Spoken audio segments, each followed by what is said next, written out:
Hey guys, welcome to the afterlife. I'm Dre. I'm Luke. In today's episode, we're going to be going over spontaneous human combustion. Viewer discretion will be advised for this episode, as some of our content will be graphic.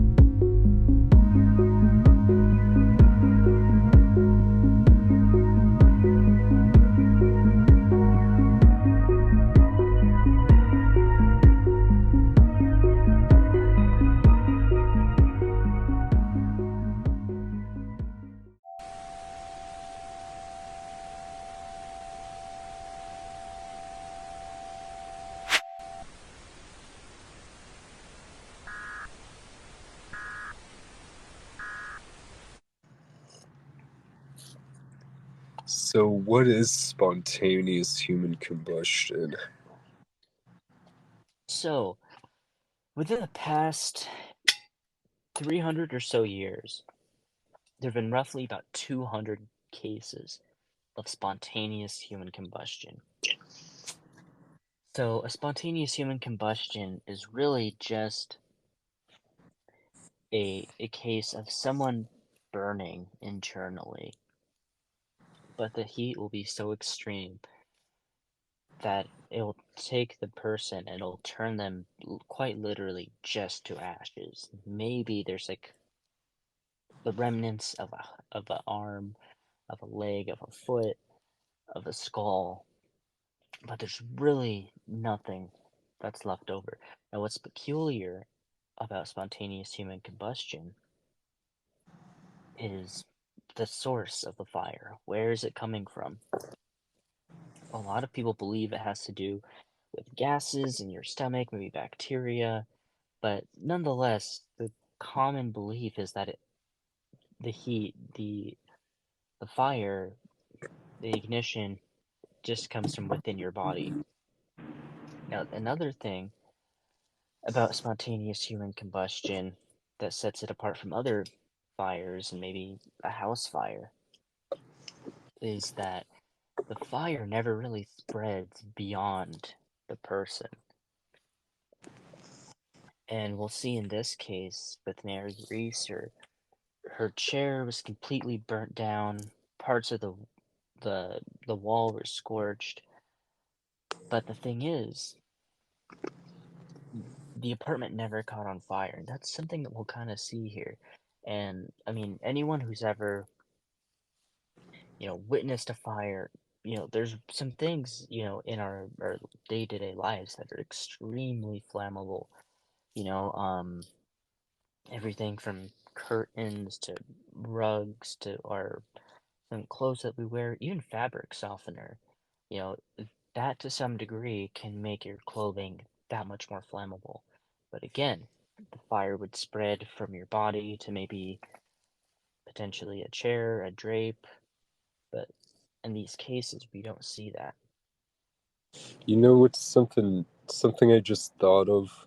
Um, like if there was a house and it burnt down and it like the fire started from a spontaneous human combustion,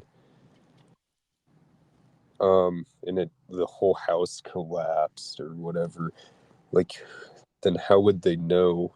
Like there might be cases where it did spread, is what I'm trying to get at. And that's a good point.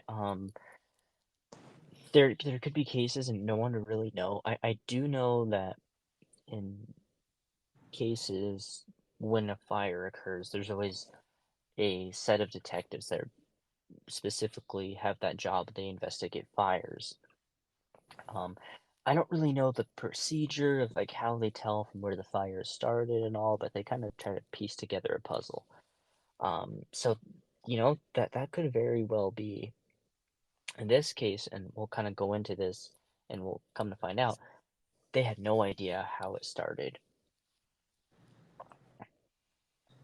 So Yeah, like didn't the was it the I don't even know what it's called, but like the fire inspector or whatever, he was like saying he had like all these cases he's seen, and he said it was the um, most odd one that he's witnessed, or I don't remember the word he used, but that it was like the most mysterious one, maybe. Yeah, exactly. And I don't remember his name at the moment, but yeah, he said something to that nature. So essentially, what happened was on July 2nd, 1952, around 8 a.m., a Mrs. Pansy Carpenter. She was a landlady in St. Petersburg, Florida. She had been smelling smoke early on in the morning coming from one of her tenants, Mary Reeser. And hours later, she noticed that there was smoke coming from under the door. Well, she went over to the door, but the handle was way too hot to touch. So she wound up enlisting the help of two nearby house painters. Now, I don't know if they were painting the apartment or if they were across the street or what, but nonetheless, she enlisted their help and they called the fire department. So basically, from Didn't there the on, painters like go in, or were the fire department the first people through? I think they might have got the door open at least. I don't think they went in all the way. Um, the fire department, they went in and they said they couldn't stand the heat. It was unbearable. Oh yeah, Now, what they came upon was they saw a blackened circle about 4 feet in diameter with the springs of the armchair left over, a shrunken skull, a mound of ashes, and an unburnt foot. and Those not were the just bones they a found. skull. It was like I read this. I don't know if this is like completely verifiable, but apparently they like ran dental records on the shrunk skull, and it matched with her. Now, actually, I didn't hear about that, but that actually that answers one of the questions I was gonna come up with later. So, yeah, Yeah, and I don't know like how true it is, or you know, I don't know how to like fact check. verify. Yeah, Apparently, that's what happened. So pretty spooky. Because apparently, well, we'll get to this later, but they don't like shrink. You were saying they explode or expand like skulls, typically. yeah, yeah, exactly. And basically, um, the reporting doctor who was working on the case, Dr. Krogman, he stated that in order to be in that condition, to be completely ash, she would have had to reach a temperature of 3,000 degrees Fahrenheit. That would be needed in order to incinerate a human basically just to the past the bones, just completely to ash. And it would have been between 3 to 4 hours. Now, um, so just for reference, the temperature of an average match. So like when you're starting a fire, you strike a match that reaches a temperature of roughly about 450 degrees Fahrenheit. So just for reference, now with a cremation, now when someone's cremated, um, they typically range a temperature of 1400 to 1800 degrees Fahrenheit, and that's about 3 to 4 hours, roughly. It kind of varies a little bit. But here's the thing, when they do cremations, um, the flesh, our cartilage, all that burns down to ash. There are some, then whatever's left over is then, compressed into ash. There's some, you know, particles of bone that maybe are left over. Now, in this case, there were no, as far as I can tell, there were no bone fragments left over other than this skull.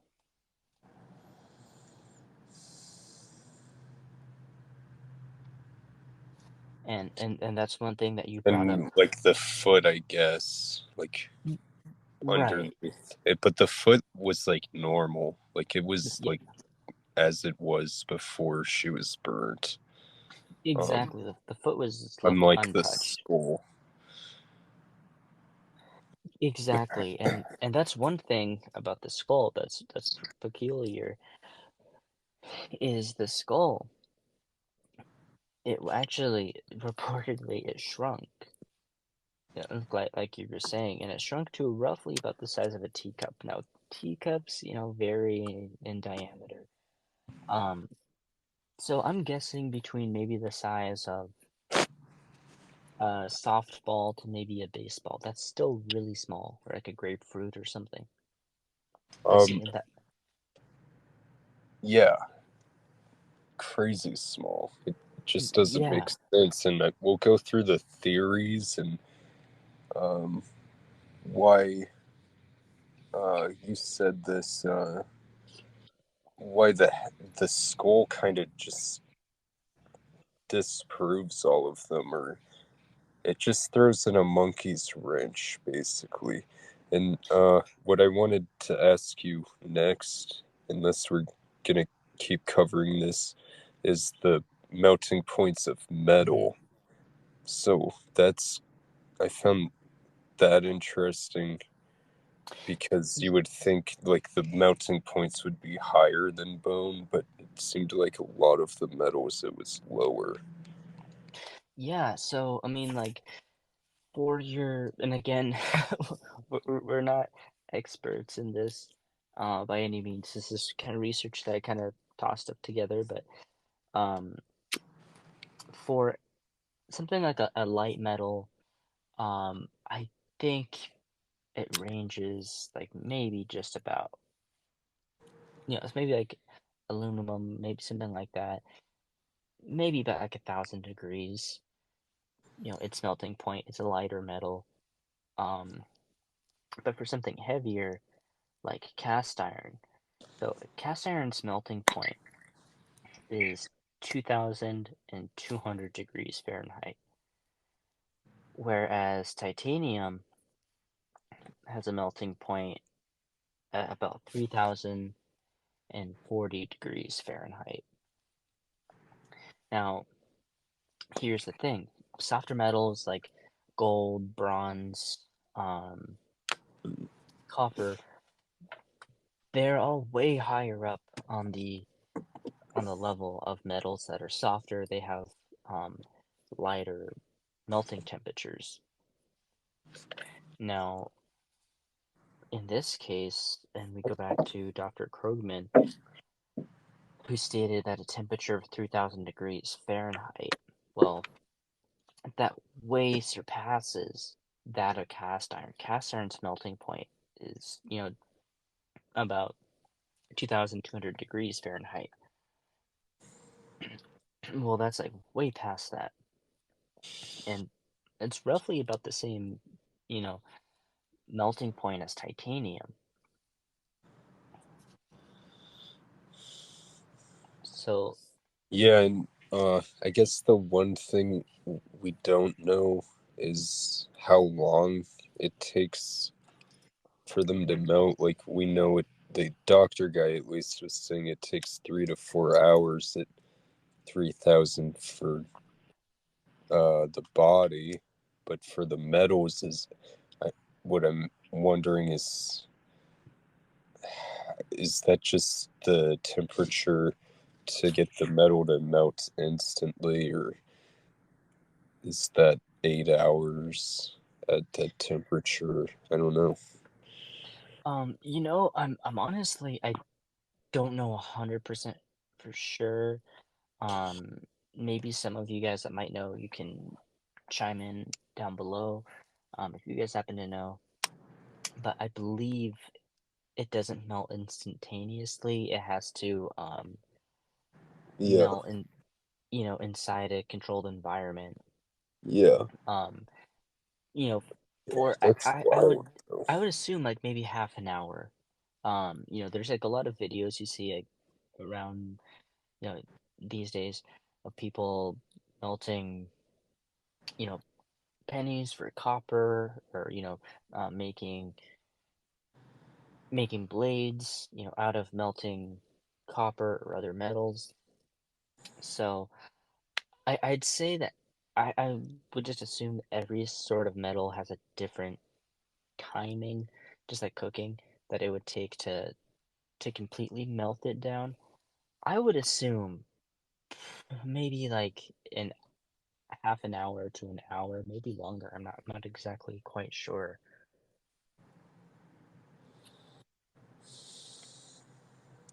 Yeah, it's I just find it insane how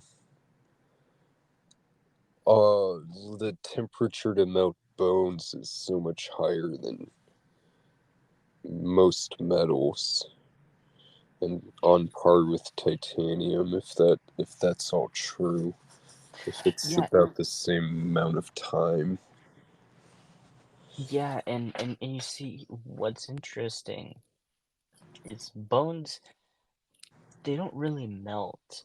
Um, but with bones, they don't really even shrink at all.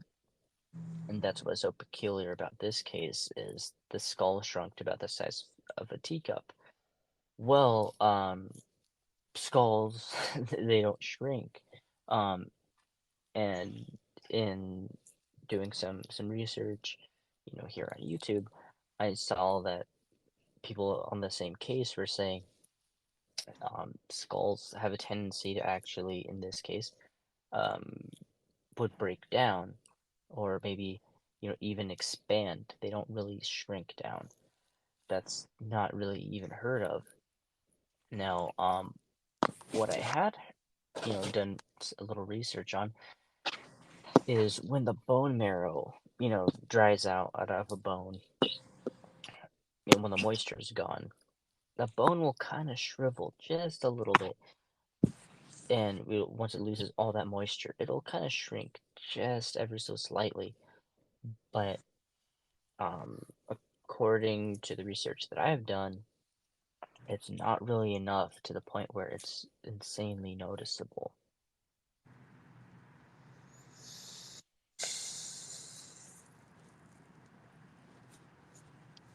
So Yeah, that's the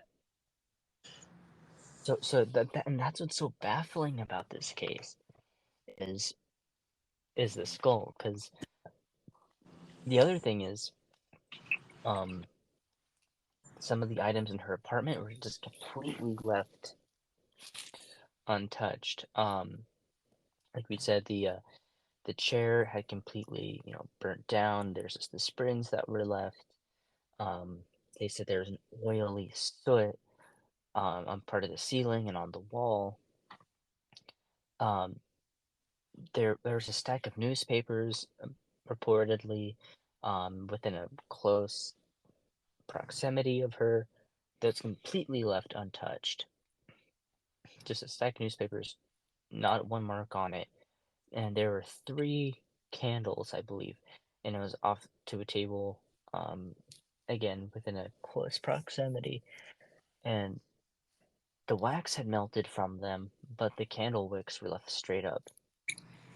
So the candles hadn't even burned yet. Um, so that's what's so peculiar is, again, it's the the incineration, the flame, that all stays really close to the person, doesn't really venture off too far. And right. Didn't burn the whole house down or it, even it any of it. exactly. And see, and the thing which is,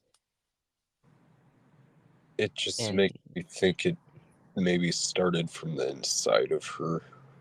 yeah, and see, and there's some different theories on how it happened, and we'll get into that in just a little bit.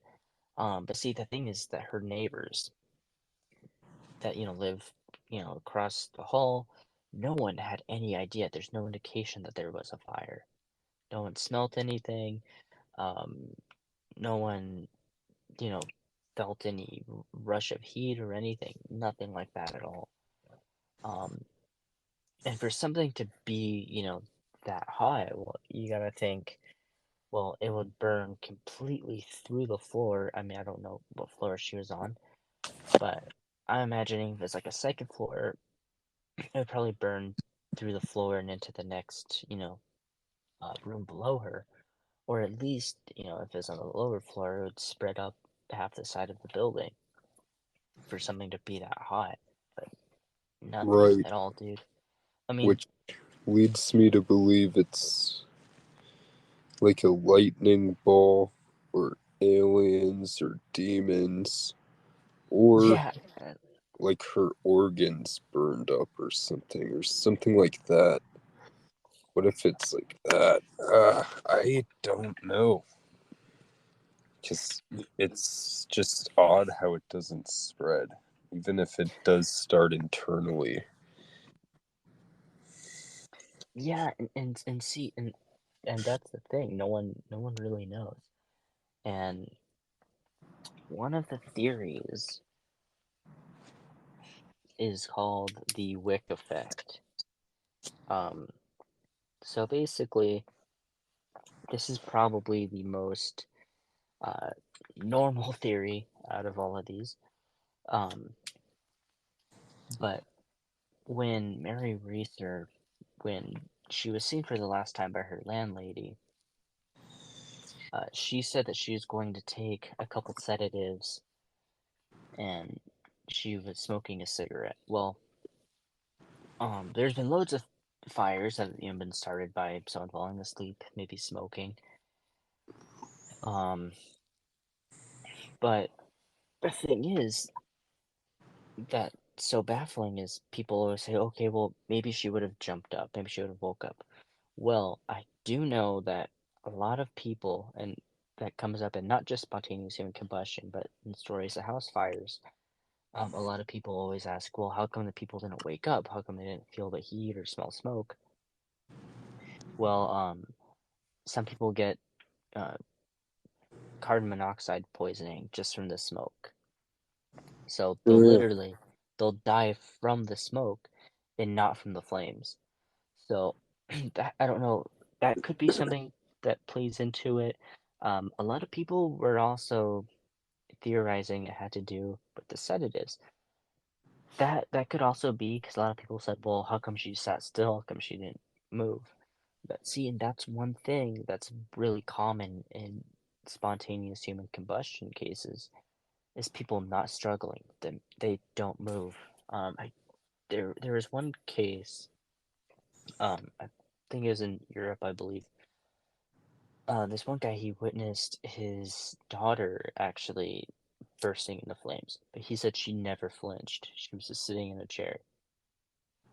So that's something that's Mm. really common. So it's speculated that maybe there's some sort of a combination of gases, or maybe some sort of a combination of bacteria or something that's built up inside of them that causes a flame. And you could think, well, the smoking, that could be part of it. Because there's actually a case that goes way back to Italy, and there is a guy that was drinking very heavily, and I believe he was smoking as well, and he burst into flames. So everyone kind of speculated way back in the day, oh, well, if you drink a lot of hard liquor and you smoke, well, alcohol and fire, you'll spontaneously you make him combust. But, you know, there's only been 200 documented cases, so you'd think if that were the case, that'd be all the time. I mean, like, there's a lot of bars that, people go out back to have a cigarette or something, so you'd think all those people would be in the exact same situation. So, you know, no one really knows. But again, people think, okay, maybe she fell asleep, smoking a cigarette, maybe the cigarette butt completely, you know, got burnt to ash. But again, the fire never spread past her. And the thing is, every time you find something in this case that makes just a little bit of sense, it's the shrunken skull that throws everything off. Yeah, and the wick effect is basically like she's like a human candle. Yeah, And it's like, yeah, okay, uh, but then why isn't the house burnt down? Is it like that where, like candles, they just automatically burn out when they're done? Maybe it's like that somehow. well, yeah, no one's quite It sure. It's doesn't just kind like of speculated. like Yeah, the cat knocks the candle over, yeah, spreads the fire. But yeah, I don't know about the wick theory. Not with that and school. You're right. and right, and you see, the thing is with the wick theory is people think, okay, well, your clothing, your hair, that would act as a wick, and people that maybe have um excess body fat, that would act as fuel. Um, and And that's kind of apparently this chemical acetone, I think it's pronounced. Um, apparently, or acetone, I don't know. Yeah, it's probably acetone.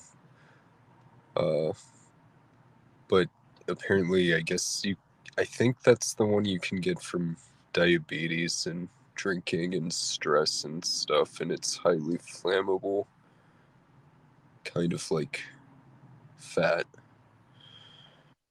but I think yeah, even more flammable than fat. and you see, and that's the thing that with the wick theory, they think it could be a combination of the fat or maybe having some sort of imbalance of good and bad bacteria in your stomach, basically creating like a methane gas, which is very flammable.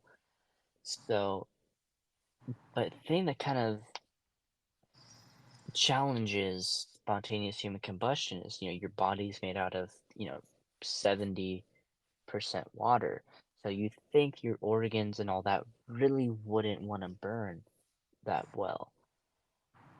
Unless you had some sort of high intensity flames around you, but within you, it doesn't make sense scientifically.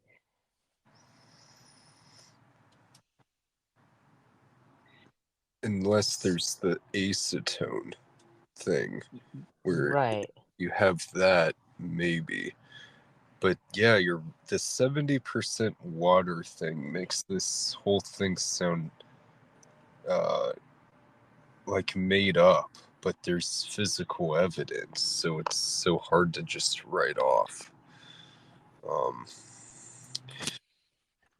so there's the wick theory and then the alcohol theory. Hmm. And I think wick is more like you're burning on the outside. Maybe alcohol theory is more like maybe you light a cigarette and that flame somehow like ignites and spreads inside your body. And you just like Yeah, burst into flames internally and yeah, and you and there die so fast that that's why you're not you're not struggling, moving. not moving. Yeah, and that's kind of the idea. And yeah, they're both pretty similar. I don't really know if there's a big distinction between the two. You would probably say they're the same thing, or they're kind of separate. Yeah, they're But yeah, kind of like the materialist theories. Is that a good way of putting it?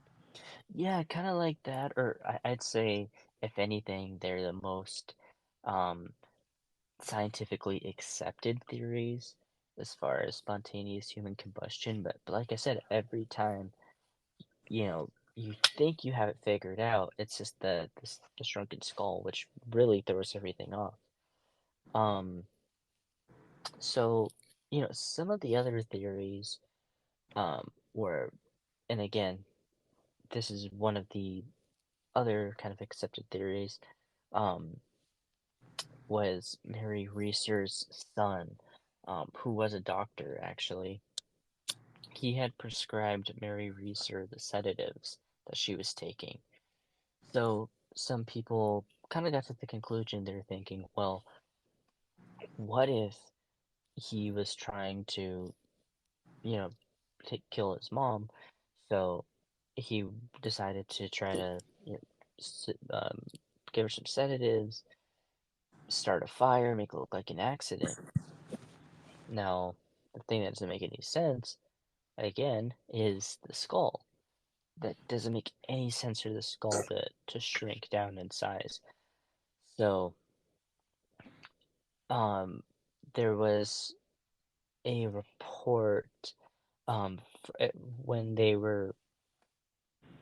when the police were conducting an investigation, afterwards, they're basically saying, yeah, this is nothing we've ever dealt with.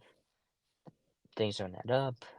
They were asking I believe it's a neighbor that lived across the street, and he said basically that he saw a ball of fire go flying through the window. Um, Yeah, dude, I was gonna ask about that guy because I just read about this thing called the ball lightning theory. yeah, so It's like I don't. this rare atmospheric phenomenon that can produce a small, intense ball of fire. I don't know if there's any actual physical evidence of that happening or if that's just speculation. But this is one I just heard about. I haven't really been able to read about it a lot.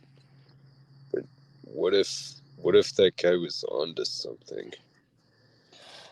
You know, I obviously there would have been no way to really confirm with him Yeah, he might have with been that. tripping. Yeah, he might have been And just saying think some. about it, he's like he didn't go to anyone or for help or like check in on the building Yeah, or exactly. anything.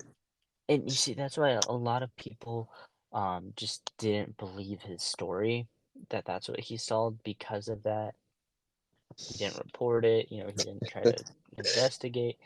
So, and again, there's really no way to really confirm or deny that statement back in, um, 1952, because, it's not like in today's age where we have camera on our phone at all times. So it's not like, maybe there's a couple other people in the neighborhood that recorded something. You know, back then you just really had to go off of people's word. Um, so again, there really was no way to confirm or deny that. Um, you know, and just kind of, I'd have to dive deeper into it to really make an educated guess. But if I was just going off of my personal gut feeling, my instinct, I wouldn't believe that. Just because, like what you were saying, um, there's you'd think if you saw something strange like that, again, you would report it, you would talk to someone, I you would almost run in and had him inspect for yourself. all the people like this guy probably just like hangs around in the neighborhood and he probably just saw like a bunch of commotion and cars around the place, and he kind of just like walked in there and figured out what was going on and then made up a story Yeah, politically involved. He just wanted to be involved. yeah. You know, that's really the best thing that I could really speculate at. Um, I, I I don't know. I haven't really wasn't able to really dive in deep enough to really see if there's any other parts of his story We'd that he have to had. like try to figure out if we could find any connections to him and see if anyone could vouch for him. 'Cause that's Yeah, and really see what if there's it's any other about. accounts or Yeah, yeah, people are like, oh, that guy was a liar. That guy always lied about stuff. Like, if we just asked people that lived with him in his community, it's somehow, I mean, they might all be gone now. yeah, but That would be like a big research experiment. We'd be like talking to their like grandkids and stuff. yeah, Like, or you know, get the backstory on this guy. yeah, or if we were able to find like some old police record or something. Yeah, but I Um, guess I can't, like, in good conscience write him off unless I tried to go more in depth and figure out what that guy's about. But of course, like, it's tempting to just be like, oh, he was probably just just some to weird write it off. guy. Yeah. Yeah, yeah, And then, but exactly. for now, I guess we'll just write it off and, like, keep going. But, um, yeah, so that was the ball lightning theory. Uh, there's like this. Well, So, I guess that kind of just leaves the paranormal ones, right? yeah, there's really just the Or parts. the There's probably a bunch supernatural. not covering, but I think we got the main ones. Yeah, there's really just the supernatural theories that are left over. Yeah, my favorite ones are So, this one. so one theory of spontaneous human combustion, and I can only imagine that this originated um, way back in the day, maybe a couple hundred years ago, um, was some people thought that if someone spontaneously combusted, that was like the devil coming to claim his souls. You know, that's him quite literally, going up and reaching for you and, dragging you down. So that was kind of one theory, but again, um, when it comes to, supernatural, paranormal stuff, it's kind of hard to really to verify, it's just really kind of speculation. And that was kind of a theory that was kind of going around a little bit. Not in her case, but just kind of in spontaneous human combustion as a whole. But the one theory that um I actually saw, it was on BuzzFeed Unsolved, when um Shane Madej and Ryan Bagara actually covered the Mary Reeser case. One of their last theories was that of aliens. And the reason why that was such a big theory was because that's really the only thing that could technically, explain the shrunken skull. Because if you take a look at the the level of heat that it would have taken to incinerate someone, down just to the ash, but to have that certain level of heat without, you know, spreading it elsewhere, well, you would think maybe some kind of um other technology.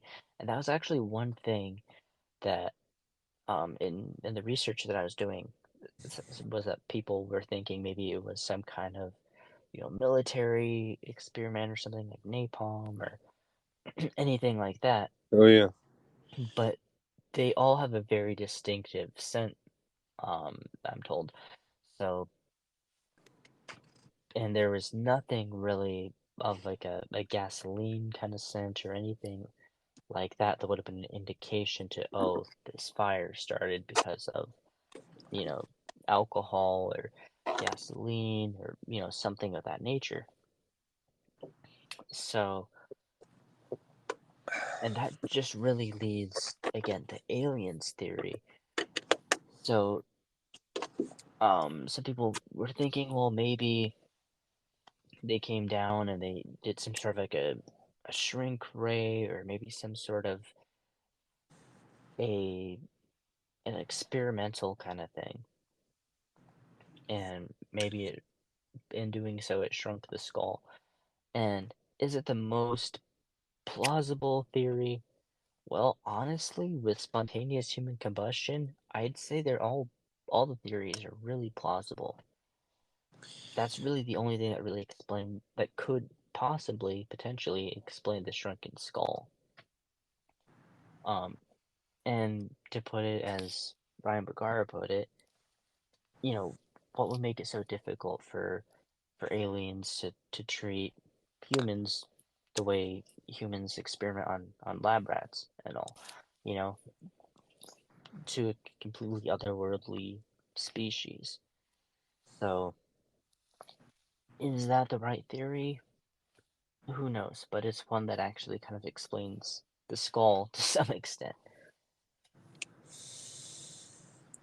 I wonder if the skull's like kept somewhere, you know, like in a museum or just like in a cupboard somewhere or like in a little Um, box in an attic. I'm not sure. I could only imagine that um It's they probably would like have. in a cemetery. Yeah, I was just about to say, I could only imagine they would muster up what remains they could and, do some kind of a burial. But, yeah, It all kind of hangs on that though, because it really, for me, uh, it really is all about that little skull and is it really matching up with her former skull? And I don't know. Um, the dental records thing, if that was all true, that's just so trippy. yeah, exactly. And like I said, anytime there's some sort of a theory that makes just the slightest bit of sense, it's the skull that throws the whole entire theory off the rails. Yeah, and then there is the dark black magic or curse or demonic theory. Um, but I don't know enough about any of that. I've never heard of little skulls appearing. Yeah, Uh, so, but the fire, obviously, it's associated with hell, and so that's just a fun one. Um, but I think that covers all the main theories. yeah, I mean, basically, do any of the theories really stick? Not really. And that's what's so peculiar about this case is they'll all kind of make just a little bit of sense, but not quite. Um, so all the theories they add up, sort of, kind of. One thing though is I don't think anyone will really ever know exactly what happened to Mary Reeser on that fateful day.